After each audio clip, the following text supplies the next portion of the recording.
हे आणि बारीक पोरांनी खेकडे पकडले होते त्या बारीक पोरांनी ते आता सोडतोय आता मी इकडं इथे त्यांना या ठिकाणी सोडतो त्यांना नेतो. हा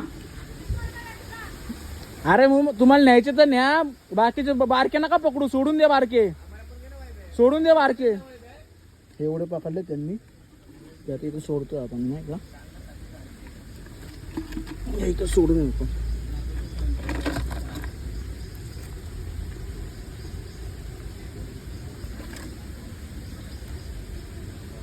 बघा हे पळत